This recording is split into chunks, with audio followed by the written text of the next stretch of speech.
السلام علیکم ناظرین، میں تو اپنا ہوسٹ کیسر بات آپ دیکھ رہے ہیں نیشنل پلس ٹی وی۔ ناظرین، آپ کو پتہ ہے کہ جس طرح کے غیر ملکی کوچز کو مطلب کہ ختم کر دیا گیا تھا، قومی ٹیم کے کوچز جو تھے میں کے آر تھا کی جتنے بھی ٹیم تھی سب کو فارغ کر دیا تھا۔ کل آپ کو پتہ ہے کہ بڑی اہم ملاقاتیں ہوئی تھی پی سی بی ذکا اشرف کے ساتھ، جو محمد یونس صاحب کے کرکٹر تھے، اور اس کے بعد سہیل تنویر، وہاب ریاض اور محمد حفیظ، اور بتایا جا رہا ہے کہ بالکل جو سلیکٹ جو ہو چکے ہیں وہ چیف سلیکٹر جو ہیں محمد حفیظ کو بنا دیا گیا ہے، اور یونس خان کو بھی بڑی اہم ذمہ داریاں سونپا گیا ہے۔ تو مزید جو ہے کچھ بولر جو ہے وہ جو عمر گل ہے اس نے بھی مطلب ہے کہ کچھ مصروفیات کی وجہ سے تھوڑا سا ڈیلے پر وہ ہیں، لیکن جو مکمل پینل جو ہے وہ کوچز کا انشاءاللہ ایک دو دن کے اندر وہ مکمل اعلان ہو جائے گا۔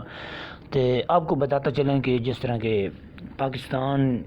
کی جو ٹیم کے متعلق جو ہے وہ پیش رفت ہے، جو جس طرح ایشیا کپ میں ڈراپ ہوئے ہماری ٹیم ناکام ہوئی، اور آئی سی سی ورلڈ کپ میں جو ٹیم ہماری ناکام ہوئی اس کے بارے میں بھی کل باتیں ہوئیں اور میچ دیکھے گئے، اور اس پہ کہا گیا کہ جس طرح کہ بابر اعظم جو ہے وہ اس کو کپتانی سے نہ ہٹایا جائے، فی الحال اس کو اور چانس دیے جائے، جس طرح کہ عمران خان کو 83 87 اور 92 میں جس طرح اس کو انہوں نے دیا، اس کو مطلب کہ چانس دیے، اور 92 میں ورلڈ کپ عمران خان نے جیتا، اس طرح کہہ رہے ہیں کہ ان کو چانس دیا جائے، اچھی کپتانی کر رہے ہیں، پریشر نہیں لیتے، فارم میں فٹ فارم میں نہیں ہے فی الحال، مطلب کہ کپتانی اچھی کر رہے ہیں۔ تو اس طرح سے محمد حفیظ جو ہے وہ چیف سلیکٹر انشاءاللہ آج کل دنوں میں انشاءاللہ اعلان ہو جائے گا پینل کا۔ اور آج بھی سابق کرکٹر کی جس میں شاہد خان افریدی اور بھی مطلب ہے کرکٹر جو ان کی ملاقاتیں ہیں جو اہم ہیں، ضروری ہے جو ہونے جا رہی ہیں۔ تو اسی طرح